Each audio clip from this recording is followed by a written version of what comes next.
Myles Crawley is the most interesting transfer in the SWAC and one of the most important players on the Grambling. Oh, yeah, it's locked on HBCU. Play my music. You are Locked On HBCU, your daily podcast covering HBCU sports. Part of the Locked On Podcast Network, your team every day.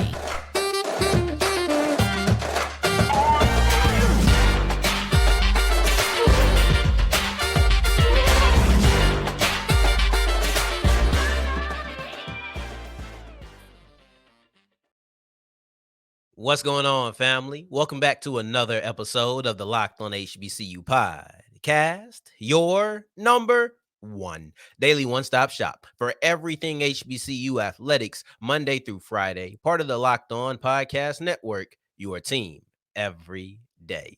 And I, of course, am Darian Gray, a.k.a. the Mouth of the South, Texas Southern alum and former TSU Herald Sports editor and contributing writer at USA Today's Saints Wire. But I appreciate you for checking in here and making Locked On HBCU your first listen of the day every day. And remember, just because the mic cuts off does not mean that the journey is over. It just means it's time to follow me on Twitter at South Exclusive. Starts with an S and ends with an S. Today's episode starts with a word from our sponsor and is brought to you by Birddogs. Go to birddogs.com/lockedoncollege and they will throw in a free Yeti tumbler with every order. And today's episode ends with North Carolina Central really highlighting the Bluebloods preseason FCS All-American list.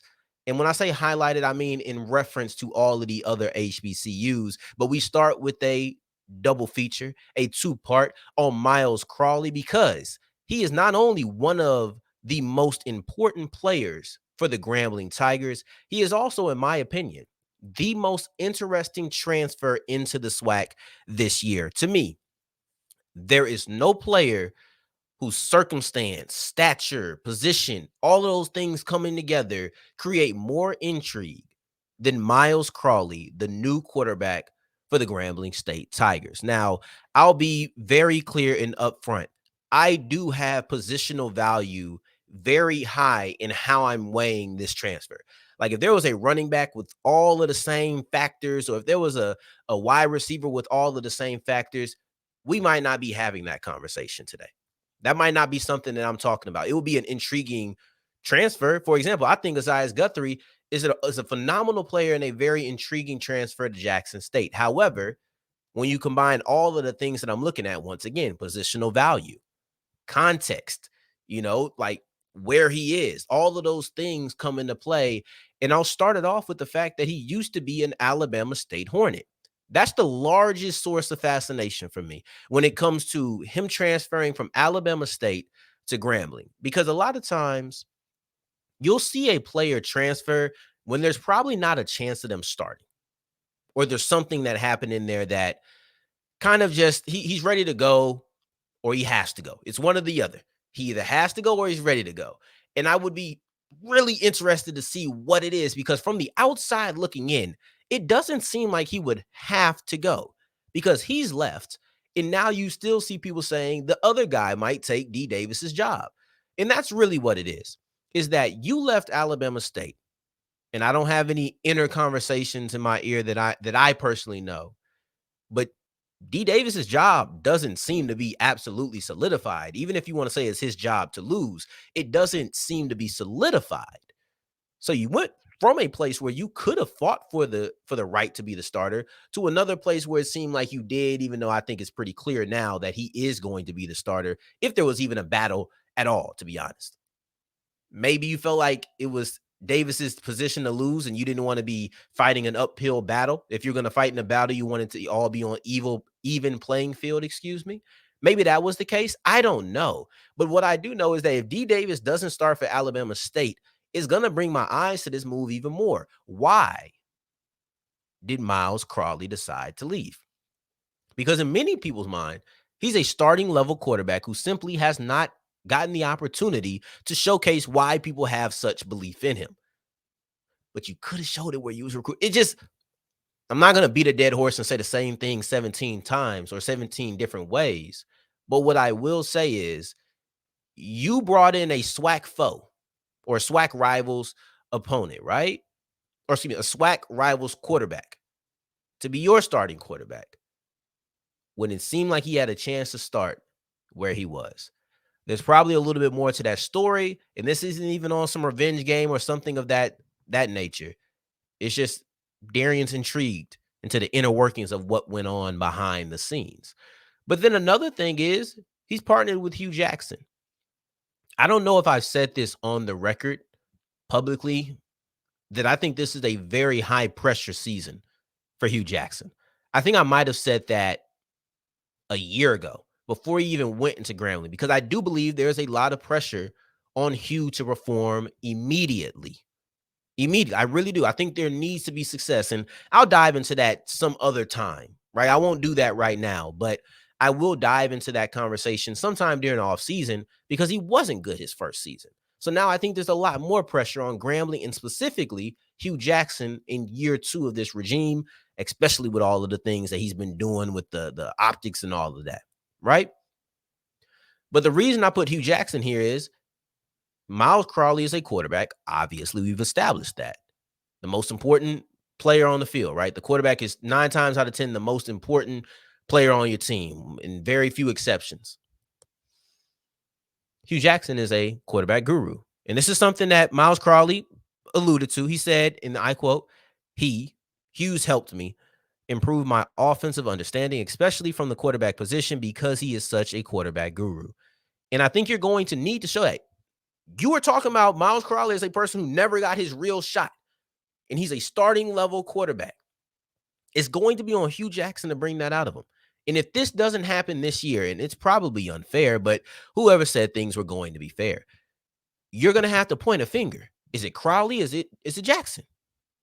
Who is it? Because if this pairing doesn't work in year 1, once again, I do believe it's kind of unfair to bank on a pairing to be really good in year 1, but it has to show some signs of hope.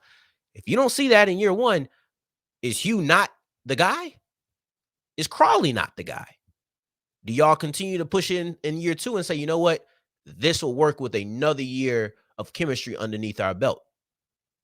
These are all things that you have to ask, but I won't get too carried away on the hypothetical because it is completely that, a hypothetical. But in this situation, you have a quarterback, one of the most important players on your team, no matter who your team is. You have a former Alabama State quarterback coming to Grambling to be their starting quarterback. In the circumstances of his departure, to me, caused a little bit of intrigue. And then you have Hugh Jackson, who's supposed to be a quarterback guru, and they're pairing to finally bring out this starting level quarterback that many people feel just needed his opportunity to show it. Oh, yeah. I have a lot of, and no, it's not play my music. I say, oh, yeah, before. I don't only say play my music after, guys. But, oh, yeah, I have a lot of intrigue in what Myles Crawley is going to look like for Grambling in 2023. But more than just that, there's intrigue because he is one of, if not the most important players on Grambling in 2023. So let's go ahead and dive into that fact as we continue with Locked on HBCU.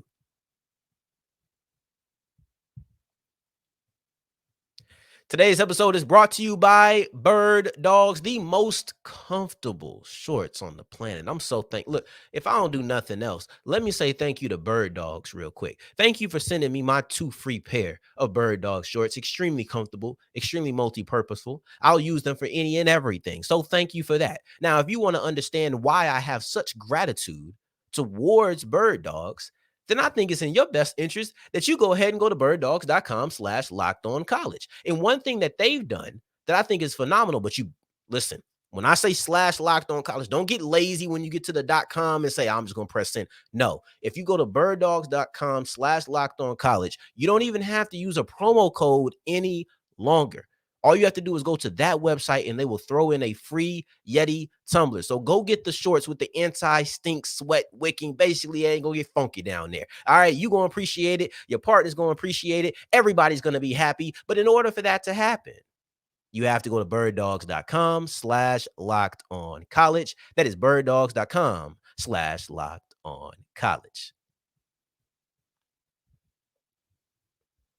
And as we continue rolling with today's episode of Locked on HBCU, I appreciate you for making us your first listen of the day every day. Now I need you to go to Locked On NBA Big Board because our 6 episode first round mock draft is here with all of the local experts. I seen a ESPN mock draft at home. I said, man, turn that crap off. I ain't watching no mock draft that is not the Locked On NBA mock draft because those are the experts who know more than these national guys who just get a couple of notes and recite some names. Go to Locked On NBA Big Board on YouTube or wherever you get your podcast, and that will be the best promo that you will hear for that event. Now, Crawley, we've already identified why he is the most interesting transfer into the SWAC. Situation, position, coach, all of those things, former situation, all of those things matter. But let's take all of the context out of it because I alluded to this towards the end of the first segment. He is a quarterback, and because he is a quarterback, he is naturally one of the most important players on that team. 9 times, 8 times out of 10, you're probably going to say he is the most important. However, he's too unproven for me to jump out the window and say that. So you still have players like Sundiata Anderson on the other side at a premium position in defensive end. An edge is a premium position. So with him being a SWAC player of the year candidate, I won't say that Crawley is the most important, but I would definitely and confidently say he is one of the most important because he might be a make or break piece of that offense. Because I'll tell you what, last year's offense, due to the quarterback play, was broken. They were broken. That was not a good offense last year. Now, here's the thing. Sometimes your eyes and the stats don't always line up. Sometimes your eyes and what the actual numbers say, you're like, dang, was I tripping? And I try to trust my eyes most of the time, or at least try to look, or talk to people. My eyes don't match the stats. Hey, what does your eyes see? Are we all seeing the same thing? I'll give you a perfect example. I felt like Bethune-Cookman in their passing game, terrible. I thought their passing game was horrendous last year, right? Let me not say horrendous, but I thought it was bad. I was like, this isn't good. They switched quarterbacks. They're kind of similar to Grambling, but they switched quarterbacks around, and I was like, this is not a good offense. This is not a good passing offense. I'm not a fan of this. I don't want to watch this. That's what I was saying to myself. Then I went and looked at the stats when I was talking about Jalen Jones transferring, I think, to Chattanooga. They had the third best offense, or the third most passing yards. Now, I will say this. There are some stats that back up me saying this is not a good offense, but Jalen Jones did way more than I thought he did. It just didn't feel like it. And sometimes ugly numbers are still numbers. It's ways to look around it. But every now and then your eyes and your stats don't exactly align. With Grambling, they do. With Grambling, I watched their offense. I watched the quarterback changes, and I said, this is pitiful. I don't like to see this. This is like grapes that are 2 weeks past their expiration date, rotten, ugly, and terrible to look at, right? Because this is a situation where you go through multiple quarterbacks. I never like going through multiple quarterbacks if it's not because of injury. And I don't like going back and back and back and back. If you're going to go to multiple quarterbacks, it needs to be the first guy, the second guy, and the second guy just rides it out. And we're taking injury out. So this isn't like North Carolina A&T who went through like 4 quarterbacks in a game due to injury. This is about poor play. When Julian Calvez came in, that was because of poor play. That's why he came into the game. That's why you have Myles Crawley coming in, and he's going to be your guy. You have to correct that. Grambling was the 3rd worst team in the SWAC when it came to yards per attempt, and then also in touchdowns. They were extremely poor, and they were in double-digit interceptions. This was not a good passing offense. Now, the running game was solid, but it wasn't good enough to counteract it. It wasn't like Texas Southern, who was a top 3, top 4 offense running the ball while they were pretty low passing the ball. Grambling didn't have a running game to counteract it to that degree. And then they also were down in a good amount of games. So they didn't have the ability to do that in some cases. So this is why I say that it's make or break for Myles Crawley, because he needs to improve that. Oh, excuse me. And I'm saying what their 3rd worst at. I didn't get to the real worst aspect, and that's their completion percentage. Grambling had the worst completion percentage in the SWAC at 43.5. Now, we talked about Crawley not having all of the opportunities. He threw for 10 or more passes in 4 games last year. And in those games, his completion percentage were 50%, 59.3, 58.8, and 61.5. Significantly better than 43.5. Significantly better than the 43.5 that the quarterback unit accumulated for. And when you average out all of those numbers, and they're brought down by the 50%. When you look at the numbers, it's four of them. 59.3, 58.8, 61.5. Those are all 58 and above. It's brought down by a number. 61 is not the high that messes up the average. 50 is the low that messes up the average. But even when you take the numbers as is with no qualifications around it, you're looking at 57.4% completion. That's what you're looking at. 57.4, which is a 14% jump almost from 43.5. Way different. Way different. You go from 12th, bottom of the SWAC, to 4th, nearly at 3rd. That's the type of jump that you're looking for Myles Crawley to make, because I think it's going to require that kind of jump. I really feel like 9 times out of 10, your quarterback, and I know I keep saying that 9 times, 8 times out of 10, but it's just a way to show just how important that this quarterback position is to the game of football. And we all know it, but I think sometimes we need to really reiterate it and really hammer the point home. And this is one of those times. 9 times out of 10, you're going to go as far as your quarterback takes you. Your quarterback can break you. Even if your running game takes you a certain level, most time your offense is going to be, or your running backs is going to be decided by your quarterback. Even if your running backs carry you a certain level, that's what I'm saying. I kind of broke it up and sounded weird. But even if you are carried by your running backs, at a point, your quarterback's going to need to make a play. That's what I felt about Southern too. That's just how I felt about him. But then also, here's the other thing, is that the players are getting behind Crawley. He's going to be the guy. Without a doubt, Crawley is going to be the guy. He's going to be the starter. Him and Lewis Matthews were both present at the Black College Football induction ceremony, or the Black College Football Hall of Fame induction ceremony, excuse me. And why is he there? Let's just be real. Why is Crawley there if he's not going to be your quarterback? That's something you do with somebody who's going to be a face of your team. Your backup quarterback is not going to be the face of your team. You go through all of the backup quarterbacks throughout history. I can guarantee you at the beginning of every season, they weren't going to be the face of your team. I can guarantee you that Brock Purdy was not going to be the face of the San Francisco offense in August. He wasn't. He likely isn't now either, because they have Christian McCaffrey and Deebo Samuel. But he wouldn't have been no matter what, because he was a third string quarterback.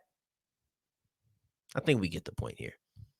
Now you look at the quote that Lewis Matthews had to say about Crawley. And he said, "We've connected ever since I met him, bonding over the little things like watching movies and playing video games. As the head of the offense, or excuse me, as the head of the defense, I feel like building a bond with your quarterback will give us a better chance of working towards that championship." Before we go any further, your quarterback. There was no doubt. There was no second guessing. There was no hesitance.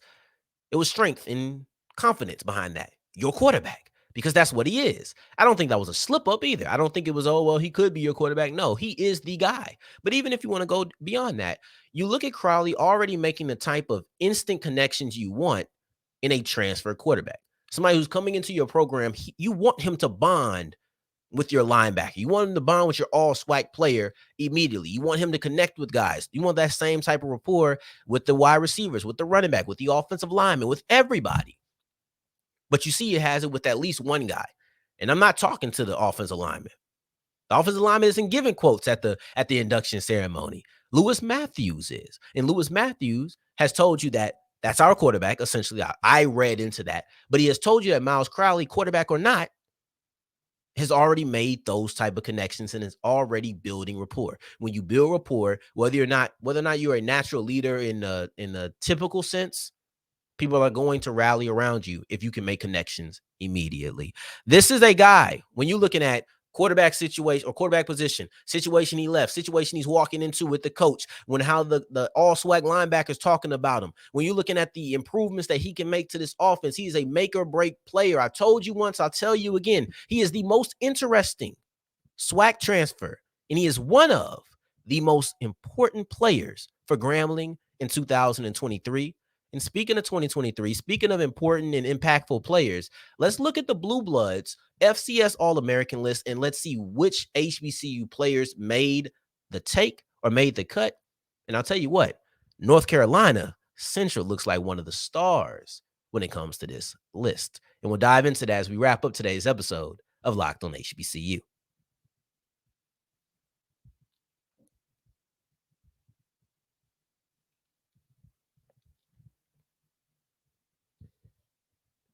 And as we're wrapping up today's episode of Locked on HBCU, I appreciate you for making us your first listen of the day. Every day, making it all the way to segment 3. I thank you 2 times for that. And the wait is over. You've waited since Friday when I told you. And now we're here on Wednesday. It had a little speed bump, but I wanted to make sure we highlighted this. And I thought that, honestly, I wanted to have it at the top of an episode, but I didn't want to keep pushing it back for another week.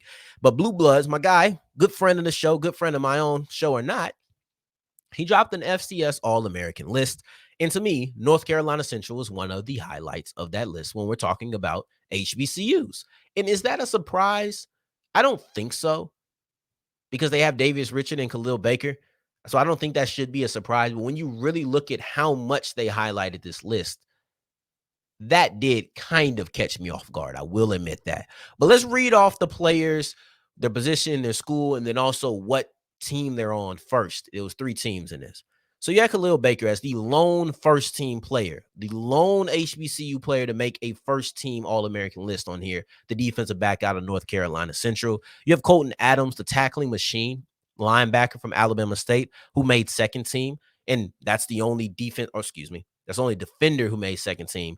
But then you have Trey Wilhoit from FAMU. That's a second team punter. And those are your top 2 or top 3. Those are your first and second team players. But when you look at the bulk of the HBCU representation on this list, it's third team. Now, I hate this because I know some people are going to be like, third team? Oh, they need to. Listen, third team All-American is still really good. All right. That still means you're one of the best players in the country in whatever grouping that we're talking about. Right. I don't hate that they're third team. I hate the reaction that I believe could come from them being third team. But let's get into this list because now that's when you get it. Davius Richard, quarterback, North Carolina Central, the one that everybody had a problem with. Maybe I'll ask Blue and see if you come on the show and talk about that list. Anyway, just thoughts that came to me. Jarvian Howard, running back, Alcorn. Torcelli Simpson, offensive lineman, North Carolina Central. Then you go to the defensive side. Elijah Williams, defensive lineman, Mississippi Valley, or not Mississippi Valley. I wrote MVSU on accident. This is Morgan State. Sundiata Anderson, Grambling. Kenny Gallup Jr., Howard, defensive back. Sundiata Anderson, defensive lineman. And then you have Adrian Olivio, the kicker for North Carolina Central. Now, for me, the biggest takeaway is look at North Carolina Central. Look at all the players they have. You can go through them. Let's read them. Khalil Baker, Davius Richard, Torcelli Simpson, Adrian Olivio. That's 4 players who made this list.